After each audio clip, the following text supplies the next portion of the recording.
Everyone, আসসালামু আলাইকুম। সবাই কেমন আছেন? আলহামদুলিল্লাহ, আমরা তো ভালো আছি। দেশ ও দেশের বাহির থেকে, কাছে ও দূরের থেকে যারা ভিডিও দেখেন, সবাই কেমন আছেন কমেন্টে জানাবেন। আর যদি আমার ভিডিওটা ভালো লাগে, লাইক কমেন্ট শেয়ার করে সাবস্ক্রাইব করে দিবেন। ফেসবুক পেজটারে ফলো দিবেন। এখন যে সেদিনকে ফাঙ্গাস মাছ আনছিল নানি শাশুড়ির জন্য, তো কিছুটা মাছ আছে। তা এখন কি রান্না করব, বাসাও কিছু নাই, বাজার তেমন নাই। এখন ঘরে যা আছে তা দিয়ে রান্না করব। ঘরে আছে দুন্দুল, আছে টমেটো আর আছে আলু। দুন্দুল আলু আর দিয়ে রান্না করব। এখন এই ফাঙ্গাস মাছটা, এখানে 6 পিস 7 পিস মাছ আছে।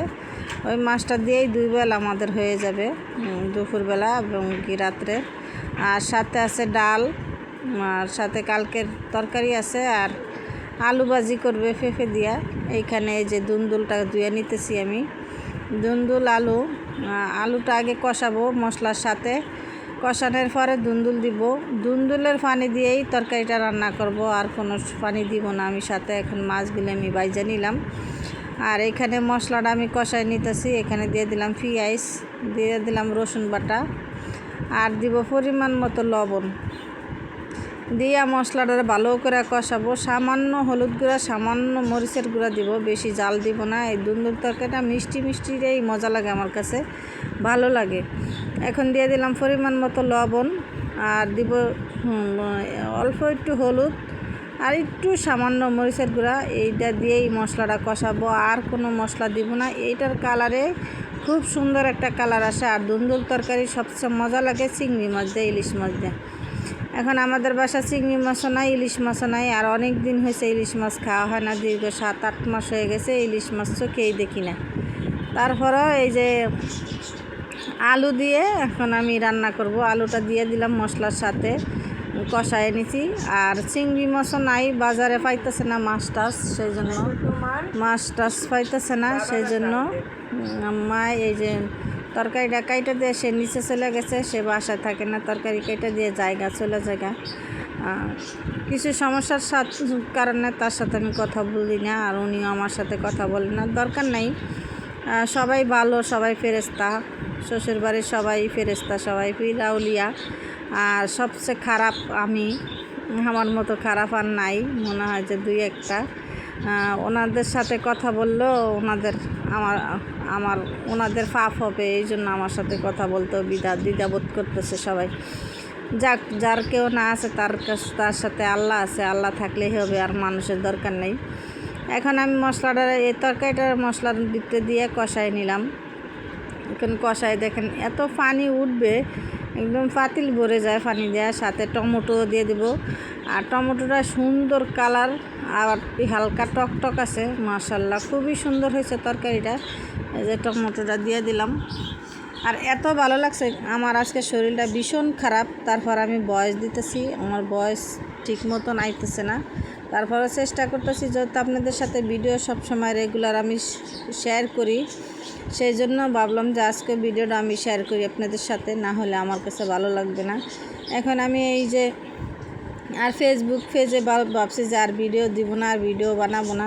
ফেসবুক পেজে আমার কোনো ফলো বাড়তেছে না। আর আজকে 1.5-2 বছর ধরে আমি ফেসবুকে কাজ করতেছি, কিন্তু আমি কোনো ফায়দা পাইনি। তাও চেষ্টা করি সবসময় ভিডিও দেওয়ার জন্য, রেগুলার ভিডিও দেওয়ার জন্য। রেগুলার দিতে পারি না, কিন্তু আমি টাইম মেনটেন করতে পারতেছি না। যেই টাইমে আমি ভিডিও ছাড়বো, যেই টাইমে ছাড়বো, ওই টাইমে আমার একটা না একটা কাজ করে যায়। আর আমি সকালে একদম সকাল 7টা-8টা বাজে, 7টা-5টা বাজে ঘুম ভেঙে যায়, তারপরে শুইলে আর আমি উঠতেই পারি না। আর রাত্রে, বিশেষ করে রাত্রে যে কোনো পারিবারিক সমস্যার জন্য রাত্রে আমার একদম ঘুম হয় না। আজকে 1 থেকে 1.5-2 বছর ধরে আমার রাত্রে কোনো ঘুম নাই। 3টা-4টা বাজে যায়, রাত্রে ঘুমাই না। অথচ দিনেও অত ঘুমাই না। দিনে ঘুম করতে, দিনে কাজ কাম করা লাগে, দিনে ঘুমাইতে পারি না, দিনেও ঘুম হয় না। বিকালে একটু শুয়ে চেষ্টা করি ঘুমানোর জন্য, তাও আমার ঘুম হয় না। এই তো রান্না আমার হয়ে গেছে, ধনিয়া পাতা দিয়ে দিলাম, দিয়ে একটু লাড়াচাড়া দিয়ে নামাইতেছি। আর ওইখানে ছোট ননদের ছেলে আসছে, স্বাস্থ্য ছোট ননদ, এই ছোট ননদের ছেলে আসছে, দুষ্টামি করতেছি তার সাথে। কোলে নিয়েই আমি এই যে তরকারিটা লাড়াচাড়া দিতেছি। এই তো আমার রান্না বান্না হয়ে গেছে, এখন টেবিলে খাবারটা আমি দিয়ে দিব। আর সবসময় নিয়ে টেবিলেই রান্না রাখি, নাহলে রান্নাঘরে তেলা ফোকার সমস্যা হয়, সেই জন্য রান্নাঘরে রাখা হয় না, টেবিলেই রাখা হয় পাতিল সহকারে। এই তো আলু ভাজি, পেঁপে দিয়ে আলু ভাজি করছে, ভাত রান্না করছে, ডাল রান্না করছে টমেটো দিয়ে। আর এই তো যেই তরকারিটা কালকে রান্না করছিলাম মুরগির তরকারিটা, সেই মুরগির তরকারি এখানে। আর এই জায়গায় এই যে দুন্দুল দিয়ে ফাঙ্গাস মাছ রান্না করছি আলু দিয়ে। এই তো আজকের দুপুরের মেনু। কে কী দিয়ে ভাত খেয়েছেন দুপুরবেলা খাবেন সবাই জানাবেন। আর কে কোন জেলা থেকে দেখেন তাও জানাবেন আমার। এখন ছেলে সবাই খাওয়া দাওয়া শেষ, আমি আর আমার ছেলে খাইতেছি। আমরা খাইতে থাকি, আপনারা ভিডিওটা দেখতে থাকেন। দেখা হবে নতুন ভিডিওর সাথে। সবাই ভালো থাকবেন, সুস্থ থাকবেন, আমাদের জন্য দোয়া করবেন। আসসালামু আলাইকুম, আল্লাহ হাফেজ। এখন ছেলে আর আমি ভাত খাইতেছি আর কথা বলতেছি, সাথে মেয়েও আছে। মেয়ের সাথে কম কথা বলা হয়, ছেলের সাথেই বেশি কথা বলা হয়। এই তো মেয়ে মা ছেলে, মা মেয়ে যাইতেছি আর একটু বাইরে, অনেক দিন হয়েছে বাইরের বাসা যাই না, একটু যাই।